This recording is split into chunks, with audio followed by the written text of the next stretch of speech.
कलाकार बहू। माधवी को बचपन से ही पेंटिंग का बहुत शौक था। वो हमेशा से ही पेंटर बनना चाहती थी, पर उसके माँ और पिताजी ने कभी उसके लिए सपोर्ट नहीं किया और उसकी शादी नीरज से करवा दी। नीरज माधवी को बहुत प्यार करता था, पर माधवी हमेशा चुपचाप ही रहती। वो इस शादी से खुश नहीं थी। वो ये शादी करना ही नहीं चाहती थी। उसे तो बस हमेशा से पेंटर जो बनना था। अपने इस सपने को वो पूरा नहीं कर पाई, इसलिए वो हमेशा उदास ही रहती थी। माधवी, बहुत ही बढ़िया फिल्म लगी है, कल देखने चले? नहीं जी, कल मुझे बहुत काम है, मैं नहीं जा पाऊंगी। अच्छा, तो कोई बात नहीं, संडे को चलते हैं। देखिए, मुझे फिल्म देखना पसंद नहीं है, आपको जाना है तो चले जाइए। नीरज को मना करके माधवी वहां से चली जाती है और अपने बैग को खोलकर उसमें बंद पड़े ब्रश और कलर को देखकर रोने लगती है। माधवी, चलो ना, कुछ बाहर खाने चलते हैं, कुछ तुम्हारी पसंद का। जी मुझे नहीं जाना, मेरी तबीयत ठीक नहीं है। माधवी वहां से चली जाती है। नीरज को समझ नहीं आता कि माधवी उससे इतना दूर क्यों रहती है। वो जब भी उसके साथ वक्त बिताना चाहता है, माधवी कोई ना कोई बहाना बना देती है। एक दिन घर पर कोई नहीं था। माधवी घर का काम जल्दी से खत्म कर लेती है। घर पर अकेले होने के कारण वो सोचती है कि वो आज पेंटिंग करेगी। वो अपने कमरे में जाकर पेन, ब्रश और कलर्स निकालकर जैसे ही कलर मिक्स कर रही होती है कि दरवाजे की बेल बज जाती है। अब कौन आ गया इस वक्त? इतनी मुश्किल से तो मुझे पेंट करने का मौका मिला है। माधवी दरवाजा खोलती है तो उसकी सास अपनी सहेलियों के साथ खड़ी होती है और सब घर के अंदर आ जाते हैं। अरे बहू, सबका शरबत बना के पिला दे, बाहर तो बड़ी गर्मी है। उफ। जी। माधवी पेंटिंग ना कर पाने से उदास हो जाती है और उसे गुस्सा भी आ रहा होता है कि उसने इस शादी के लिए हाँ ही क्यों की। वो रसोई में जा रही होती है कि उसकी सास उसे रोकती है। बहू, सबके खाने का भी इंतजाम कर लेना, आज का लंच तो ये सब यहीं करेगी। हाँ। माधवी बिना कुछ कहे रसोई में चली जाती है।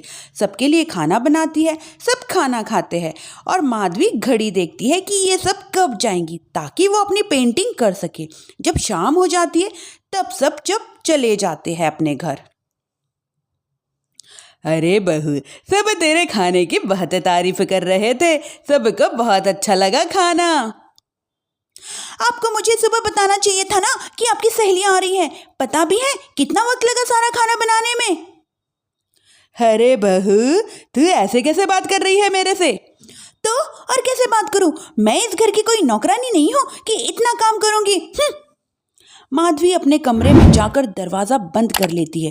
शाम को जब नीरज आता है तो उसकी माँ उसे पूरी घटना के बारे में बताती है।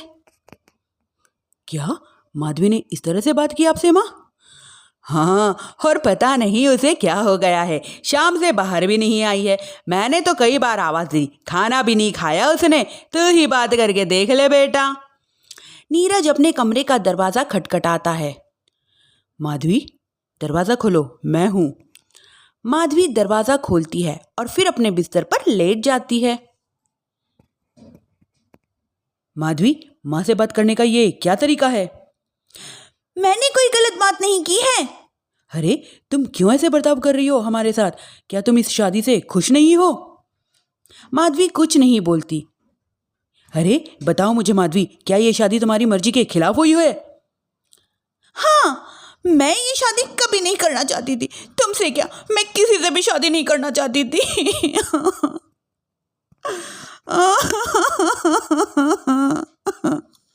माधवी रोने लगती है। चुप हो जाओ माधवी, बताओ मुझे, तुम क्यों नहीं करना चाहती थी शादी?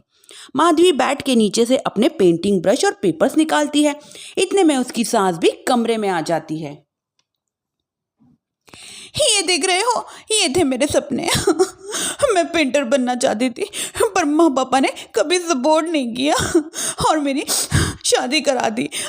मेरे सारे सपने टूट गए और हर वक्त गुस्सा आता रहता है मुझे। मैं जानती हूँ कि आप लोगों की इसमें कोई गलती नहीं है, पर मैं क्या करूँ, मुझे समझ नहीं आता।